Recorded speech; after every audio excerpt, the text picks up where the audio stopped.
he's outside the Bill Kahn. Still Aguilera holding on the outside, and now flashing home from Warrington, Joshua McLaughlin.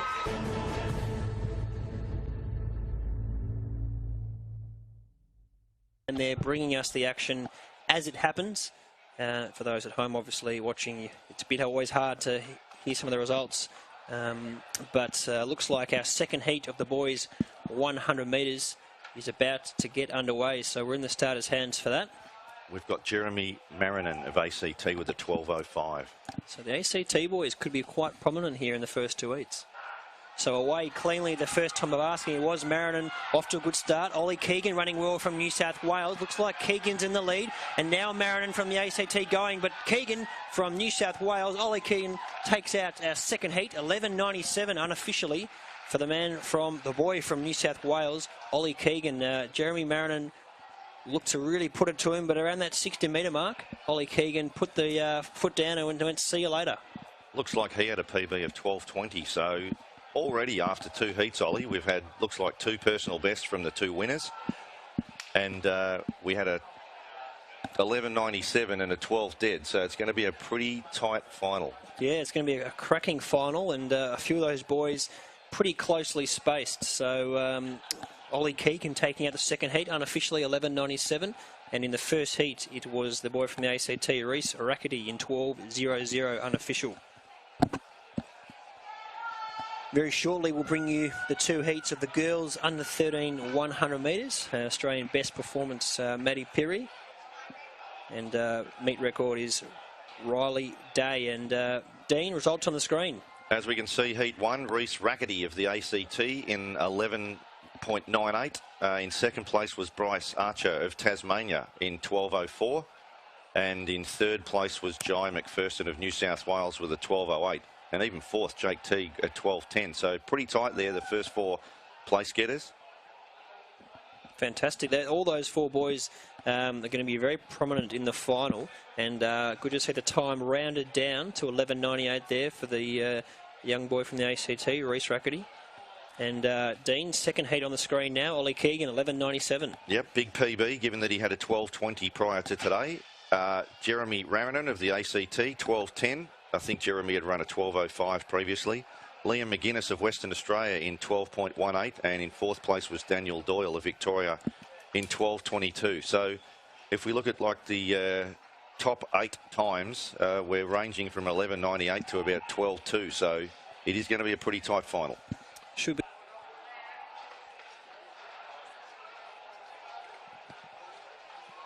So we can see on the screen now we've got the boys 100 metres under 13, not too far away, and they're lining up on the track there.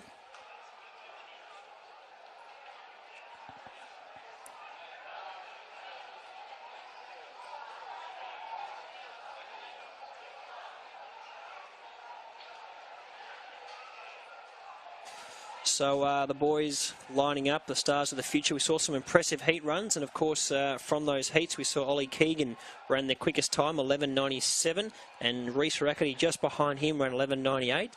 Bryce Archer was the third quickest qualifier in 12.04. So we've got some boys to go head-to-head in this, the first of our finals. So this one's the consolation final. Actually, no, the first up is the A final, and then following that will be the consolation final.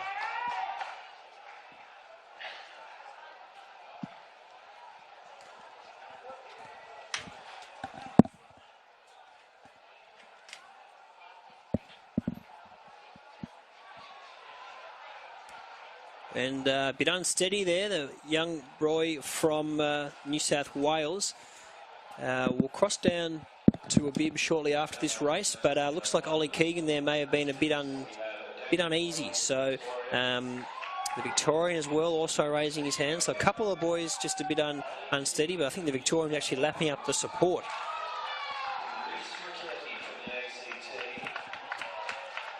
So the starters just giving them a bit of instruction, just letting them remain steady, obviously. The starter won't obviously let them go until everyone is steady. So a lot of nerves going through these heads of the young boys.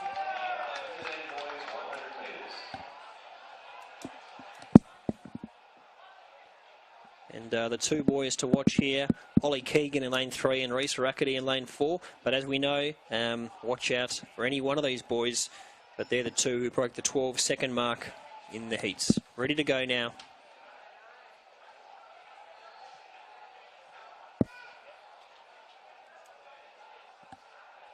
And we may have got another false start there. So on the outside, it was the other New South Welshman, Jai McPherson.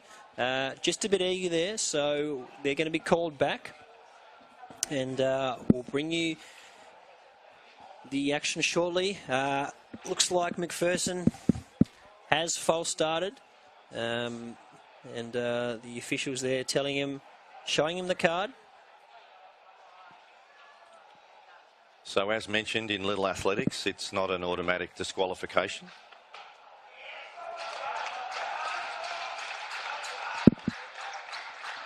So hopefully this time the boys are all clear to go.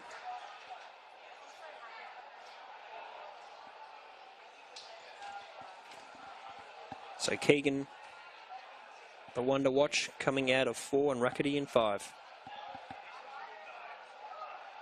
So away clear this time. The Tasmanian got a good start, Archer. Next to him running well is Rackety from the ACT and Ollie Keegan. Spread across the track on the outside, Teague. All across the track, really close go. Maybe Teague on the outside from Western Australia. That was a fantastic final, 12:06, the unofficial time there. We're going to have to wait for a photo finish because there were 4 or 5 of these young boys spread across the track, and we may have seen one of the outsiders get up. Throw a blanket across the molly. My pick's Teague from Western Australia in lane 8. He had a bit of form in the heats, but looks like he's come through in the finals. Well, we'll wait for official placings there. We've got a bid trying to get the winner of the race, and it looks like Teague did get it. He got the West Australian. He ran 12:10 in the heat, so the boys, a couple of boys, Ollie Keegan and Reece Rackety, did break 12 seconds in the heats, but I think Jake Teague may have got up on the outside swooping late, and that's a big upset. Unofficially 12:06. And Abid, you've got the winner down there. Let us know. Oh, that was an exhilarating. The outside lane was a bit of an outsider, and we're going to watch the replay now, Dean. So he got away to a pretty good start, Teague, and as did a couple of the inside runners, but it really tightened up at the halfway mark. You could throw a blanket across them there. Probably had the ACT runner Rackety in front, but just at the end there, Teague's come through with the other ACT athlete in lane 7. Jeremy Marin as well, he's really lifted. So a couple of those boys who snuck into the final, they both ran 12:10 in the heats. They've lifted and really got the job done to cause an upset. So Teague in 12:06, the gold, Marin in 12:09 from ACT, the silver, and Rackety from ACT in 12:18, the bronze. And great effort from the ACT guys to get silver and bronze in that one. Fantastic. We've got the consolation. Achieved a lot today, and we'll head back to normal life at school on Tuesday. Obviously with some great achievements. Got some 200-metre action coming up. Interesting to note here, the Australian best performance, James Gallagher, 22.76 for the under-13 boys, 200 metres. That's quite impressive. So I don't think we'll see any boys going that quick today, but obviously something to look forward to. And obviously in Australia at the moment, we're starting to see some great sprinters pop up. Alex Hartman, he won the Australian Championship in the 100 and 200 metres. He's been selected for Rio. And, of course, you've got athletes like Trey Harding, Jack Hale, Aaron Clark, a few others on the up. And hopefully we'll see the next wave coming through here. But we're ready now for the first heat of the boys under 13 200 metres. 22, that's absolutely smoking, Ollie. It certainly is, especially for a 12-year-old boy.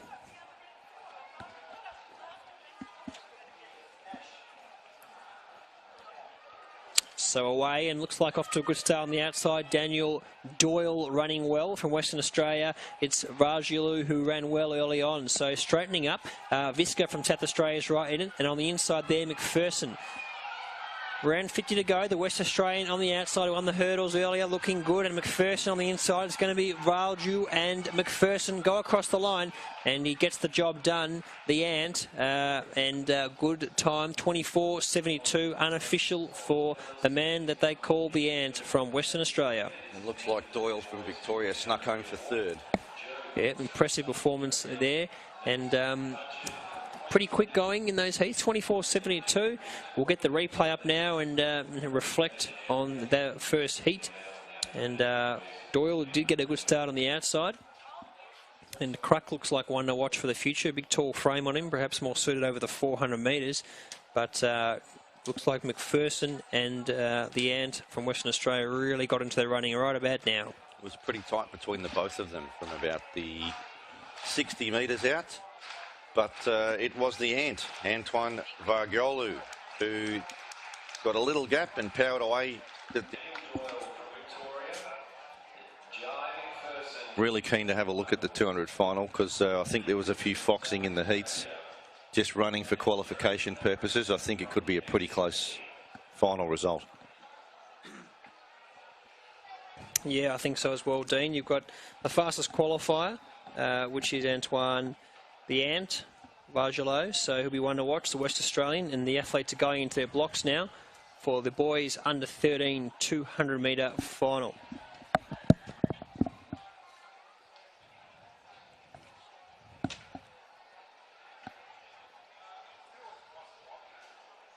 So away in this 200 metre final, and Viagaloo, the West Australian, off to a good start. Running well on the outside, it's McPherson, and Marin on the outside from the ACT. On the inside, Nicholas Thomas making his way into it. They straighten up, it's McPherson from New South Wales, the West Australian. Antoine the Ant, Vargaloo's right in it. It's those two again, Vargaloo and McPherson. Vargaloo's in the lead, he's going to win another one here. He's going to cross the line in the lead, 24.68 unofficial for the Ant. The West Australian gets the job done. He's a pretty happy man. Yeah, Antoine Vargalo, apologies if I'm not pronouncing it correctly. Good win there in the under 13 boys, 200 metres. Looked good around the bend and really launched off it. It was a great battle between himself and Jai McPherson, but the West Australian backs up his hurdle win with a good 200 metre win. How's his day? He starts with a fall in the heat of the hurdles. He comes out and wins the hurdles final, and then just backs it up with a brilliant performance in the 200 metres. So we have a look at the replay here. The two Western Australians really put the cat amongst the pigeons round the bend. They had a great bend and put themselves right in the race. Although the New South Welshman was giving it a great run out there, which was McPherson. So it was pretty much a race in two at the moment between McPherson and Vargolu. And the Western Australian, in a great performance, has hung on to win in a pretty handy time of 24.68 unofficially. So well done to him. He's now a dual national champion, both the 200 metres and the 80 metre hurdles earlier in the day. We'll cross down to a bid for an interview with the winner. I'm here with Antoine Vargelo from the Belmont. A great win to him. We can see there he won in 24.67 seconds. In second place, Jai McPherson from New South Wales in 24.75. And third place, Liam McGuinness from WA in 25.01. So good effort from the Western Australians. Two in the top three and only split by the New South Wales athlete. So we go into the consolation final, Ollie, and up to 173. So we'll keep you informed as we move back onto the track for the boys under 13 4x100 final, but we'll keep you informed on events over at the high jump as it continues. So next event will be the boys under 13 4x100 metre relay. We've got Queensland running in lane 2, Victoria in 3, Western Australia in 4, South Australia in 5, New South Wales in 6, Tasmania in 7, and the ACT in lane 8. Dean, who's your pick in this under 13 boys 4x1? Oh, pull a rabbit out of the hat, mate. If we look at some of the 100 metre results this morning, the ACT actually did pretty well in the 100 metre results this morning, along with WA. So, but then again, it comes down to 4 athletes, not 2. But I'll suggest it might be one of those. But New South Wales is generally pretty strong as a Victoria. So there you go. I've picked 4 out of 7, mate. But I'll go WA. Okay, I'm with New South Wales. I think they're going to get the job done here. So they've got Lord, Kodjay, Ollie Keegan's had a good day. Jai McPherson. And Abib, we're going to cross down to you. What's the update? We're talking about clutch clearances in high jump. That was absolutely incredible. The tension was palpable. It was high quality high jump at its absolute best. Tamisha Clark from New South Wales, her final attempt, 171 meet record. She gets it. And now they're going for 173. So we're going to take our time to make sure the bar's at the right height. The officials will do their job, and we're ready for some more high jump. It's all happening, but we're towards the end of our competition now.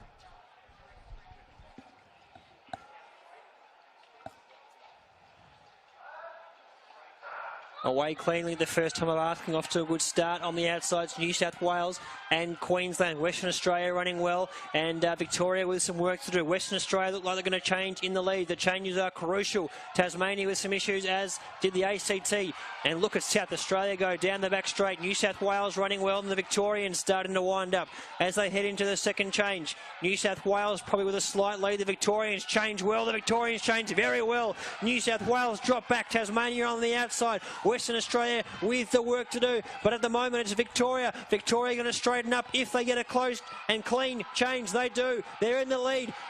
New South Wales chasing in Queensland, but Victoria are going to take out the under-13 boys 4x1. Queensland are going to take second, New South Wales third, and Western Australia fourth, 48.19 in the boys under-13 4x100 metre relay. Valuable double points, Dean Paulen. What a magnificent second change by Victoria. They were probably 5 metres off the pace and came out of the second change 2 or 3 metres in front. It was an unbelievable change, and it changed the complex of the race. So just shows you the importance of relay changes. But yeah, a great race. New South Wales and Western Australia started off really well, but just that change was incredible. If we get a replay of that and see them going into it and coming out of it, just changed the whole race. And Dean, before that, we both bet against them. You went WA, went New South Wales. Well, there you go. I've gone against home source. So here you can see, like, you know, it was just brilliant, and they ran out of it perfectly, and they've got that inside running, and they took up the lead and said, catch us if you can, Victoria. So from here, they had New South Wales and Queensland had to run them down. And again, another really good change, the fourth one, as they come into the last 100 metres. It's pretty tight for second and third here between Queensland and New South Wales. Victoria hanging on, no problems. And Queensland hang on for the silver and New South Wales the bronze. So we'll cross down to a bid to the winners of the 4x1 Victoria.